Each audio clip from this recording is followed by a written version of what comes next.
What's going on, everybody? Jibba73 back with the Double E Show. It's Banished Wednesday with the Colonial, with the MegaMod. Not the Colonial Charter mod, the MegaMod. When we left off the last time, we were over here working on the work camp. What I'm thinking I'm gonna do here is a little time lapse of me finishing off the fencing and the other buildings that I want to have put in here, and then we'll get to some detail work in the town. Before we close out Double Town. So here we go. I hope you enjoy.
Alright, and we are back from the time lapse. As you can see, even though I have everything sped up, it takes a while for everything to get built because of the lag.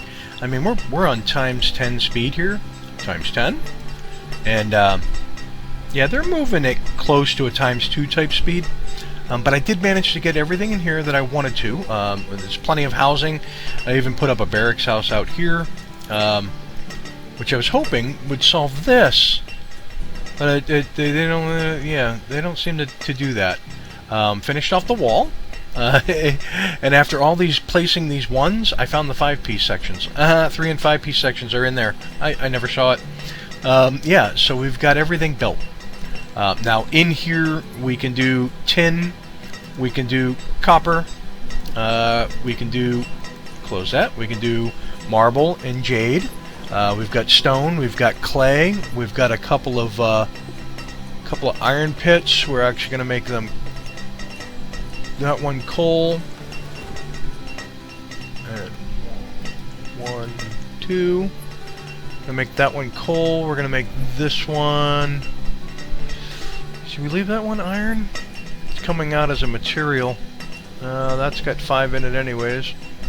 Yeah, we'll leave that one iron. This one will be coal. We've got stacks burners in here. We've got plenty of materials warehouses. I put in these newer narrow goods warehouses, and they're storing a plethora of stuff. Got some statue carvers that are going to start making statues out of the marble and jade, which would be great for trade if and we had gotten to that point. Just everything you can think in here. I got homeware suppliers, building suppliers. I've got a joiner in here making furniture. Yeah, so if we go, where's the homeware suppliers? I was just at it. So you can make it from furniture and copperware. Yeah, and I think that, yeah, so furniture and copperware I think we went with, yeah. And so we'll do that. I think that what he's actually waiting on is furniture, because we're making copperware. What are you out of? You can't be out of anything. Oh, you need coal.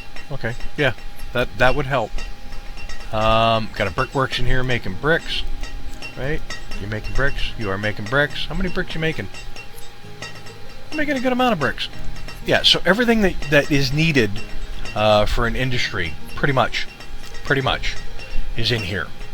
And I think that's what I was trying to go for, was to get everything into one work camp area.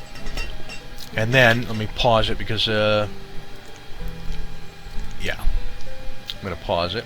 So as we go through the walkthrough here, so we have our nice big work camp. What I wanted to do was come out into the city area, and then these dirty industries, I was actually going to start replacing them with more neighborhood stuff, markets, barbecues, pubs. I really wanted to flesh this area out more. I thought this was looking pretty sharp. Lag got me, and I really couldn't. Oh, I got a Cooper in there. That's cool. Oh, he's making barrels. Nice. I didn't even remember I had made the Cooper. Got plenty of barrels now. That's for the smoking of the fish. Yeah, salting house. There you go. I'm making surstrumming. But yeah, I mean, I basically did everything that I could do in the town. What is that? That's a warehouse. Yep, that's got nothing in it. I didn't put anything in it. What are these? Wool pens. Yeah, wool pens. Nice. Yep, producing wool. Yeah, and so if you remember, we're going to zip on over to here. We started in this area. This was our starting point, center of the map. And we just started fleshing out, well, that's full. We just started fleshing out places for farms. We put in our forest areas. We got a dense tree shack in here, somewhere in here. Yeah, it's in there. You can tell because it's dense. I think I did another dense one up here. Yeah, there we go. So we got our forestry areas. We got a nice big farming area in here. Seemed to go very well. Surplused our food.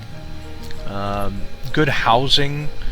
What do we got in the cotton plantations? You doing cotton? Not great on the cotton. These aren't that big. I did not finish getting the fencing around in here, which I wanted to do. We've got the row housing back here, which was to solve the crisis of the plethora of nomads that we pulled in. I liked these tiered housing. I thought it looked really cool to go from the smaller to the taller.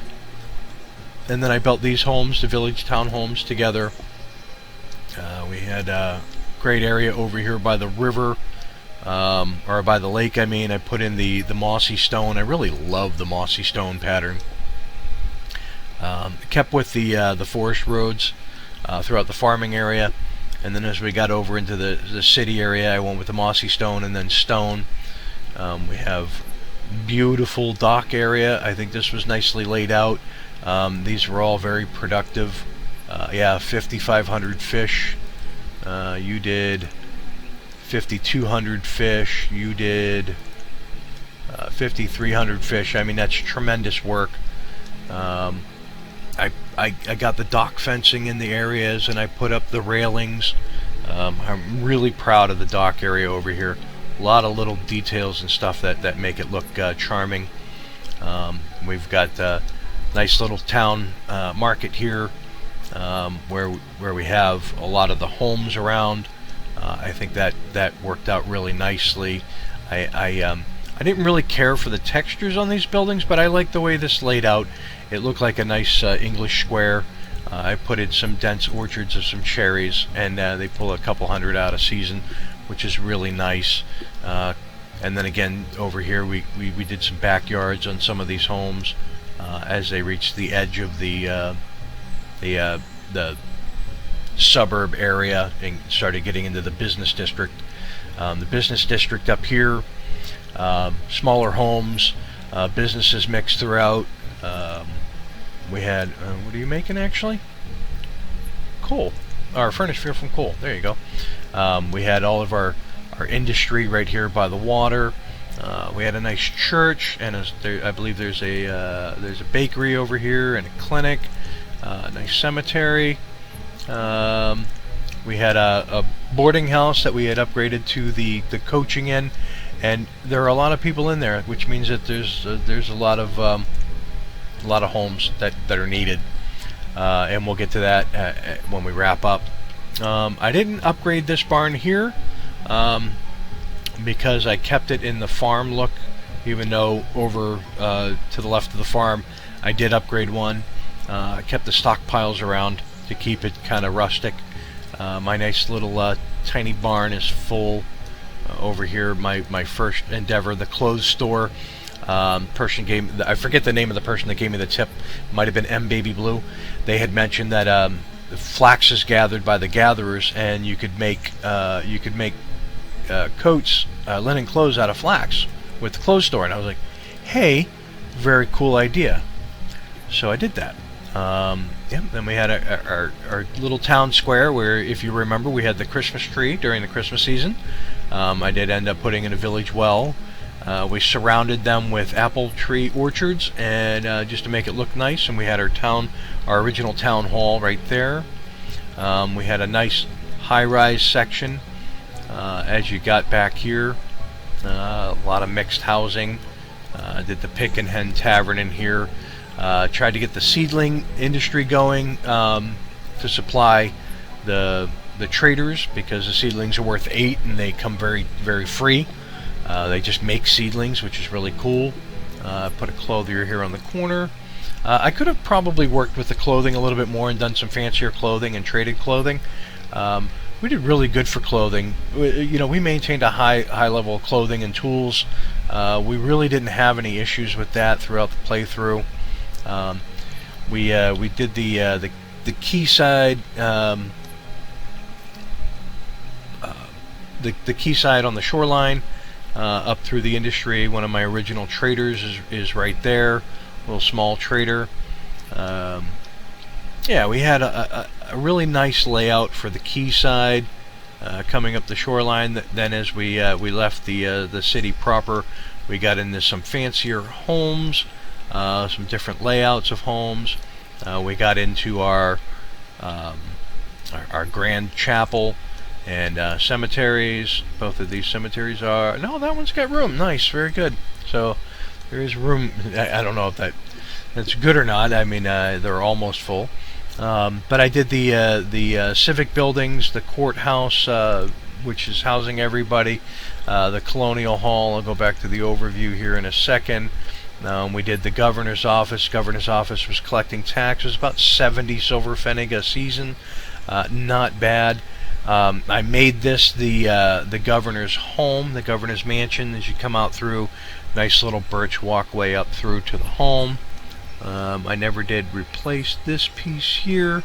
Let's see if I can do that real quick. Was it in here?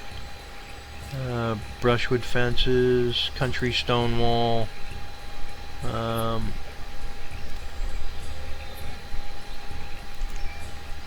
That's an overlap piece. That's not the one I want. Is it in here? Brushwood fence.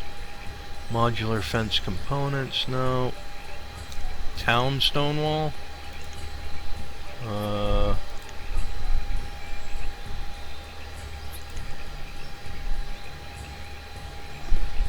Let's scroll down here.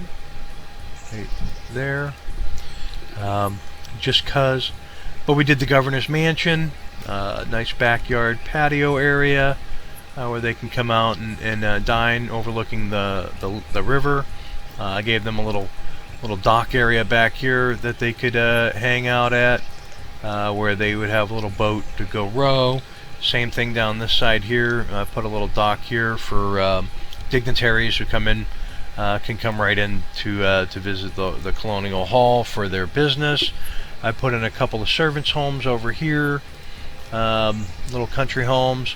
It was really nice. I mean, it was a really nice build. I had a really fun time doing Doubletown. This is everything has stopped. There we go. Everything has started again. I gotta say, this is the first time I've upgraded the large residence all the way up to an estate, and lovely home. So yeah, we have our little punishment section back here, and even though I put in several rows of seats, only 2 got built. I'm not exactly sure why. Maybe I took them out by accident. But yeah, so maybe that's for the governor and the dignitaries to watch the execution while everybody else stands and watches. There we go. That explains it. So let's take a look at our final stats here. We ended up with 1,511 citizens in Doubletown, 746 families. There was 480 homes. We went right up to year 47. Kind of amazing the size of the growth we had, and only going 47 years. Because I've seen playthroughs where at year 30 they're still right around 100 or so, and I think it was because of the influx in nomads. I just kept taking the nomads, and the growth was pretty good. We ended up with 151 students, 193 children waiting to go into schools. I'm not sure if I have enough schools for the children. I put schools in, I dotted it around the map so that there would be schools everywhere. 100% clothed, that's awesome. 82% educated, that's because we kept taking the nomads, and that'll happen.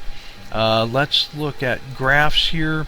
There's our population. Well, why don't we go over 50 years? There's our population growth, and then boom, there was another. The larger spikes are probably nomad influxes. Yeah, so citizens, education dipped way down at one point. I think that was near the beginning. They started out educated, and then they dipped down, and then I started putting in the schools, and you can see a little dip here in the education. I believe that has to do with the fact that I don't have enough schools. So had I checked this, it would have been fine. Clothing was great all along, really. Health had a dip, and then it's been pretty steady. Same thing with happiness. They've been pretty darn happy the whole way through. They're 4 out of 5 stars. That's not bad. Let's look at food. Food has just been a grow. It really has been a grow. It's dipped down here a little bit. Again, probably with taking a bunch of nomads. Yeah, food really worked out for us. Log production was great. We ended up, I just recently, if you watch the time lapse, the little snippet where I upped the limits of some of these items. Stone, we've got iron. Iron has been really good. Firewood, all over the place. Firewood, I don't think it takes into account the other fuels, like coal and charcoal and things like that. So, yeah. It goes up and down because we started producing other fuel types. Materials, just a steady growth. That's how you'd like to see your stock portfolio go. Tools has been pretty steady here. We've had ups and downs, but never. I think we had a tool crisis or two, but nothing that really set us back. Herbs. Let's take a look at herbs. Yeah, they're up and down, and then way up. Putting in the apothecaries and the herbalists and such.